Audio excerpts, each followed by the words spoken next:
Selamat pagi saudara-saudara, sebelum kita memulai membaca Alkitab, mari kita berdoa. Terima kasih Bapa, kami bersyukur pagi ini bisa bangun dengan tubuh yang sehat tanpa kurang apapun.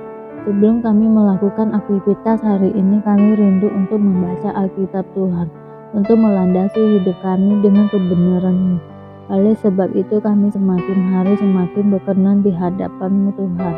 Urapilah setiap kami Tuhan, di dalam nama Tuhan Yesus. Haleluya. Amin.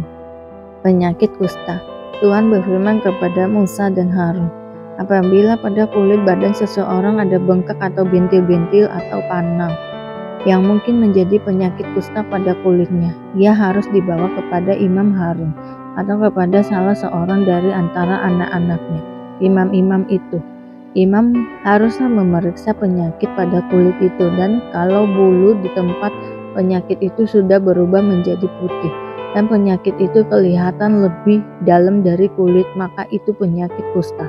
Kalau imam melihat hal itu, haruslah ia menyatakan orang itu najis. Tetapi jikalau yang ada pada kulitnya itu hanya panau putih dan tidak kelihatan lebih dalam dari kulit, dan bulunya tidak berubah menjadi putih, imam harus mengurung orang itu 7 hari lamanya. Pada hari yang ketujuh, haruslah imam memeriksa dia. Bila menurut penglihatannya penyakit itu masih tetap dan tidak meluas pada kulit, imam harus mengurung dia 7 hari lagi untuk kedua kalinya. Kemudian pada hari yang ketujuh haruslah imam memeriksa dia untuk kedua kalinya. Bila penyakit itu menjadi pudar dan tidak meluas pada kulit, imam harus menyatakan dia tahir. Itu hanya bintil-bintil. Orang itu harus mencuci pakaiannya dan ia menjadi tahir. Tetapi jikalau bintil-bintil itu memang meluas pada kulit, sesudah ia minta diperiksa oleh imam untuk dinyatakan tahir, haruslah ia minta diperiksa untuk kedua kalinya. Kalau menurut pemeriksaan imam bintil-bintil itu meluas pada kulit, imam harus menyatakan dia najis, itu penyakit kusta. Apabila seseorang kena kusta, ia harus dibawa kepada imam. Kalau menurut pemeriksaan imam pada kulitnya ada bengkak yang putih yang mengubah bulunya menjadi putih, dan ada daging liar timbul pada bengkak itu, maka kusta idapanlah yang ada pada kulitnya. Imam harus menyatakan dia najis dengan tidak usah mengurung dia, karena orang itu memang sudah najis. Jikalau kusta itu timbul di mana-mana pada kulit, sehingga menutupi seluruh kulit orang sakit itu, dari kepala sampai kakinya, seberapa dapat dilihat oleh imam. Dan kalau menurut pemeriksaannya kusta itu menutupi seluruh tubuh orang itu, maka ia harus dinyatakan tahir oleh imam. Ia seluruhnya telah berubah menjadi putih, jadi ia tahir. Tetapi pada waktu ada tampak daging liar padanya, najislah ia. Kalau daging liar itu dilihat oleh imam, ia harus menyatakan orang itu najis, karena daging liar itu najis dan itu penyakit kusta. Atau apabila daging liar itu susut dan berubah menjadi putih, haruslah orang itu datang kepada imam.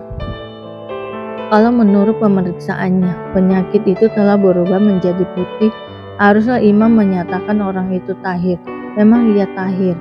Apabila pada kulit seseorang ada bara yang telah sembuh, tetapi di tempat bara itu timbul bengkak yang putih atau panau yang putih kemerah-merahan, haruslah orang itu minta diperiksa oleh imam.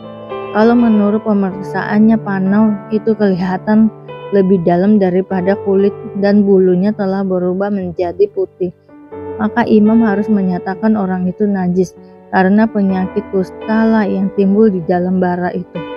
Tetapi jikalau panau itu diperiksa oleh imam dan ternyata tidak ada bulu yang putih padanya dan tidak lebih dalam daripada kulit, malahan pudar, imam harus mengurung orang itu 7 hari lamanya. Dan jikalau panau itu memang meluas pada kulit, imam harus menyatakan dia najis, itu penyakit kusta. Tetapi jikalau panau itu masih tetap dan tidak meluas, maka itu bekas bara dan imam harus menyatakan orang itu tahir. Atau apabila pada kulit seseorang ada lecur karena api dan daging liar yang timbul pada lecur itu menjadi panau yang lebih kemerah-merahan atau putih, maka imam harus memeriksa panau itu. Bila ternyata bulu pada panau itu berubah menjadi putih, dan panau itu kelihatan lebih dalam dari kulit. Maka yang timbul di dalam lecur itu adalah penyakit kusta, dan imam harus menyatakan orang itu najis, itu penyakit kusta. Tetapi jikalau menurut pemeriksaannya tidak ada panau itu bulu yang putih dan panau itu tidak lebih dalam daripada kulit, malahan pudar, imam harus mengurung orang itu 7 hari lamanya. Pada hari yang ke-7, imam harus memeriksa lagi dia. Jikalaupun panau itu memang meluas pada kulit, maka haruslah imam menyatakan dia najis, itu penyakit kusta. Tetapi jikalau panau itu masih tetap dan tidak meluas pada kulit, malahan pudar, maka itu bengkak lecur dan imam harus menyatakan dia tahir, sebab itu bekas lecur. Apabila seseorang laki-laki atau perempuan mendapat penyakit pada kepala dan atau pada janggut, imam harus memeriksa penyakit itu. Bila itu kelihatan lebih dalam dari kulit dan ada padanya rambut halus yang kuning, maka imam harus menyatakan orang itu najis, karena itu kudis kepala, yakni kusta kepala atau kusta janggut. Dan apabila menurut pemeriksaannya penyakit kudis itu tidak kelihatan lebih dalam dari kulit dan tidak ada padanya rambut yang hitam, maka imam harus mengurung orang yang kena penyakit kudis itu 7 hari lamanya. Pada hari yang ke-7, imam harus memeriksa penyakit itu. Bila ternyata kudis itu tidak meluas dan tidak ada rambut yang kuning padanya, dan kudis itu tidak boleh kelihatan lebih dalam dari kulit, maka orang itu harus bercukur, hanya tempat kudis itu tidak boleh dicukurnya. Lalu imam harus mengurung orang yang kena kudis itu untuk kedua kalinya 7 hari lagi. Kemudian pada hari yang ke-7, imam harus memeriksa lagi kudis itu. Bila ternyata kudis itu tidak meluas pada kulit dan tidak kelihatan lebih dalam dari kulit, maka imam harus menyatakan orang itu tahir, dan ia harus mencuci pakaiannya dan ia menjadi tahir. Tetapi jikalau kudis itu memang meluas pada kulit sesudah ia dinyatakan tahir, dan menurut pemeriksaan imam kudis itu meluas pada kulit, maka imam tidak usah lagi mencari rambut yang kuning, memang orang itu najis. Tetapi jikalau menurut penglihatan imam kudis itu masih tetap dan ada rambut hitam tumbuh pada kudis itu, maka kudis itu sudah sembuh dan orang itu tahir, dan imam harus menyatakan dia tahir.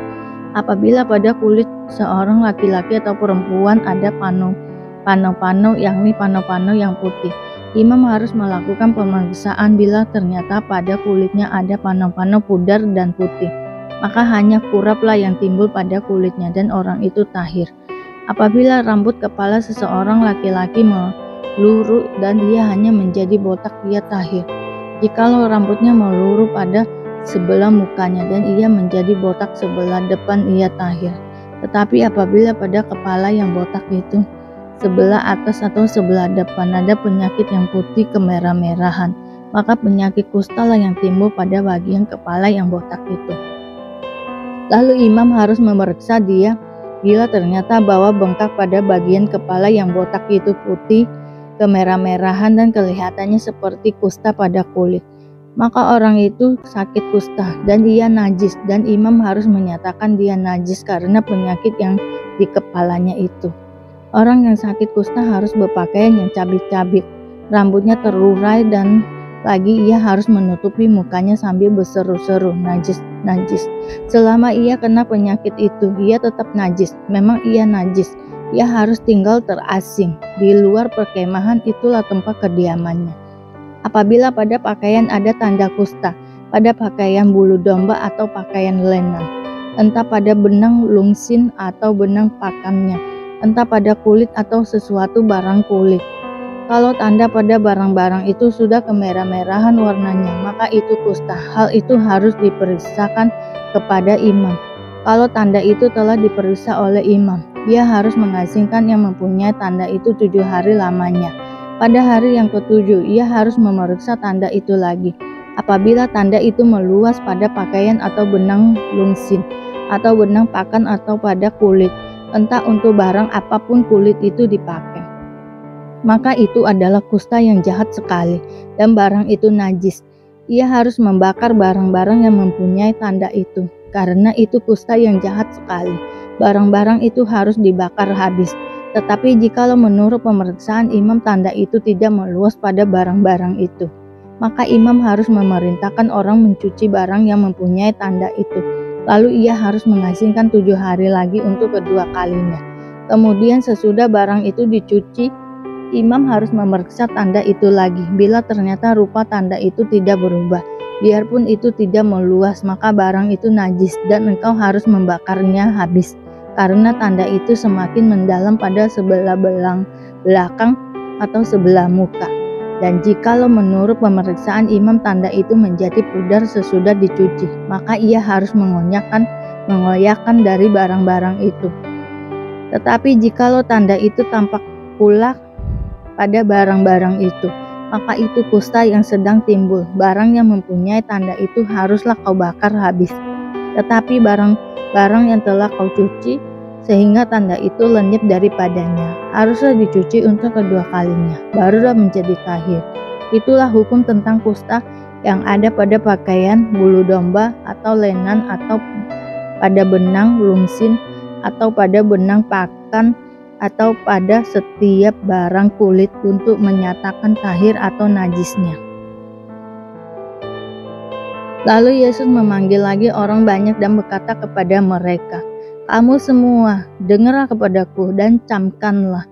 Apapun dari luar yang masuk ke dalam seseorang tidak dapat menajiskannya, tetapi apa yang keluar dari seseorang, itulah yang menajiskannya. Barang siapa bertelinga untuk mendengar, hendaklah ia mendengar." Sesudah ia masuk ke sebuah rumah untuk menyingkir dari orang banyak, murid-muridnya bertanya kepadanya tentang arti perumpamaan itu. Maka jawabnya, "Apakah kamu juga tidak dapat memahaminya? Tidak tahukah kamu bahwa segala sesuatu dari luar yang masuk ke dalam seseorang tidak dapat menajiskannya? Karena bukan masuk ke dalam hati, tetapi ke dalam perutnya, lalu dibuang di jamban. Dengan demikian ia menyatakan semua makanan halal." Katanya lagi, "Apa yang keluar dari seseorang, itulah yang menajiskannya. Sebab dari dalam, dari hati orang, timbul segala pikiran jahat, pencabulan, pencurian, pembunuhan, perzinahan, keserakahan, kejahatan, kelicikan, hawa nafsu, iri hati, hujat, kesombongan, kebebalan. Semua hal-hal ini timbul dari dalam dan menajiskan orang." Perempuan Siro-Fenisia yang percaya. Lalu Yesus berangkat dari situ dan pergi ke daerah Tirus. Ia masuk ke sebuah rumah dan tidak mau bahwa ada orang yang mengetahuinya, tetapi kedatangannya tidak dapat dirahasiakannya. Malah seorang ibu yang anaknya perempuan kerasukan roh jahat segera mendengar tentang dia, lalu datang dan tersungkur di depan kakinya. Perempuan itu seorang Yunani bangsa Siro-Fenisia. Ia memohon kepada Yesus untuk mengusir setan itu dari anaknya. Lalu Yesus berkata kepadanya, "Biarlah anak-anak kenyang dahulu, sebab tidak patut mengambil roti yang disediakan bagi anak-anak dan melemparkannya kepada anjing." Tetapi perempuan itu menjawab, "Benar, Tuhan. Tetapi anjing yang di bawah meja juga makan rema-rema yang dijatuhkan anak-anak."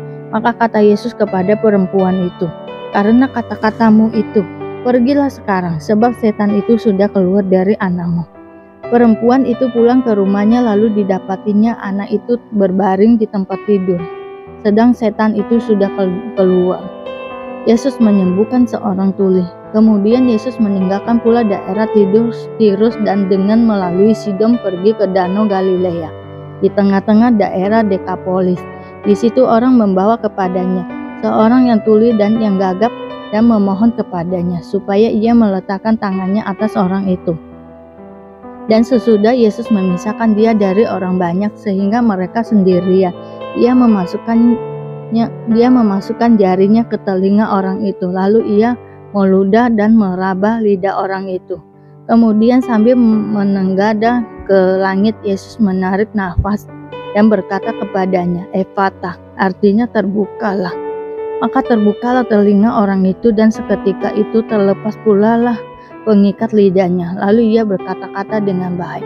Yesus berpesan kepada orang-orang yang ada di situ supaya jangan menceritakannya kepada siapapun juga, tetapi makin dilarangnya mereka, makin luas mereka memberitakannya. Mereka takjub dan tercengang dan berkata, "Dia menjadikan segala-galanya baik yang tuli dijadikannya." mendengar, yang bisu dijadikannya berkata-kata.